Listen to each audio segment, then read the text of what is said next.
So we just had a wicked storm, and this was one of those storm of the century blizzards that basically took all of the utilities out, and this area got particularly hard hit. And so we've been, I think it's about 4 days without electricity. And fortunately, Mother Nature provided us with the opportunity to have our own outside cooler, because the fridge is starting to get a puddle around it. So I just emptied out the refrigerator portion of the fridge, and here's the dairy drawer, and over here is the vegetable drawer, and these are coroplast. I call them the yard signs of the vanquished. Somebody wanted to run, and somebody had a question that they wanted people to vote a certain way on. They lost. I figure they're never going to use the sign again, so it's mine. Coroplast makes a very excellent project supply, and you might be able to hear in the background the bucket truck that might be hooking up our electricity right now.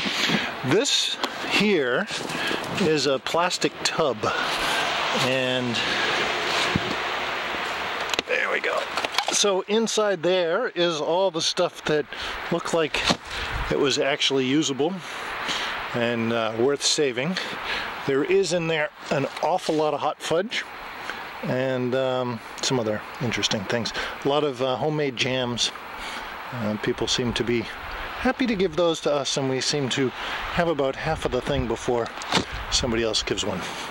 And then over here we have cooling the liquids. Now this is kind of different than the tub storage.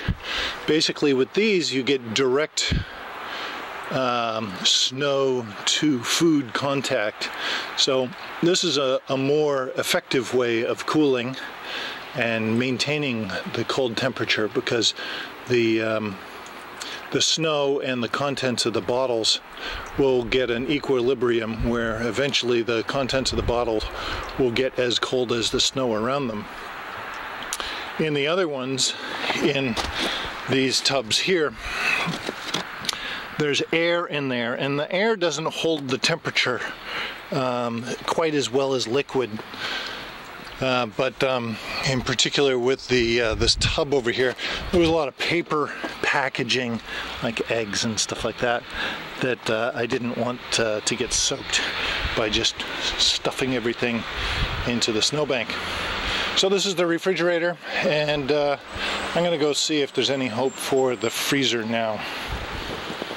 So there's a way to keep your cold things cold, and it is a particularly beautiful day today with some clouds, but not a whole lot, and outside is warming up nicely. The inside we're warming it with a combination of wood stove and the cook stove, and we've got this nice couple of foot high pile of snow that we can do some adventurous things with. So if you lose your power and it happens to be winter, this is a good way of doing it. If it's summer, what you can do is you can dig a hole, and the ground temperature where I live in the Northeast stays around 45 degrees. So having a hole in the ground with a plastic tub is actually a pretty reasonable way of keeping your food cool even in the summer.